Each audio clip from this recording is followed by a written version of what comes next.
Miasa manohana ny tanora-piofana amin'ny SOS Village d'Enfants Madagasikara ny DHL. Feno 5 taona katroka amin'ity taona ity ny fiara-miasa ao anatin'ny tetikasa Gotich. Nisy androany lanonana no tanterana aty amin'ny motel Anosy.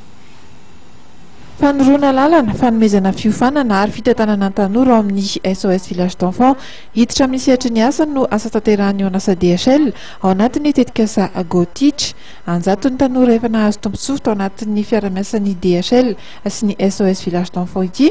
Tao anatin'ny 5 taona fiara-miasa miaraka amin'ny SOS Village moa zany araka ny izay programme izay hoe Gotich ilay izy izany hoe mandeha mampianatra ireo ankizy ireo mba hanoro ny lalana tokony alehany ao anatin'ny zavatra ho ataony ao aoriana. Tena votoatin'ilay Gotich angamba aloha no tiako tenena meloha izany hoe DHL nanome an'izay fotoana ny mpiasan'ny DHL tsirairay manome ny fotoanany mba ahafahana mizara amin'ireo tanora ny sy manoro an'izareo ny atao hoe fiainana any anatin'ny entreprise. Ankoatran'izay misy ihany koa ny fanampiana izay natao tamin'izareo na amin'ny resaka asa zany na amin'ny resaka torohevitra.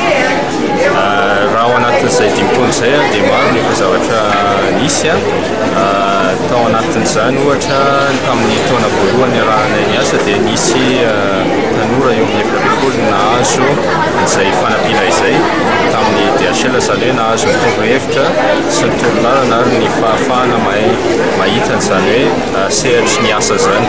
Nisy ny fijoroana vavolombelona ataon'ny tanora nahazo tombontsoa tao anatin'ny tetikasa nandritra ny hetsika ny tanterahana androany teny amin'ny motel Anosy. Maro ny tombontsoa azo tamin'ny fiara-miasa tamin'ny DHL, hoy kosa ny talian'ny SOS Village d'Enfants.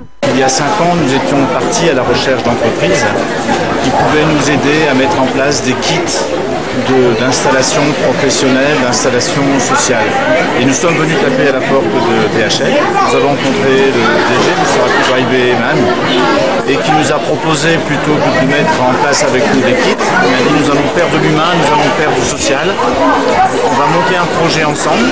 Ce projet permettra aux jeunes filles et garçons de la SOS Village d'Enfants secondaire de pénétrer le monde du travail, qui est un monde d'adultes que les jeunes appréhendent très mal, par l'expérience.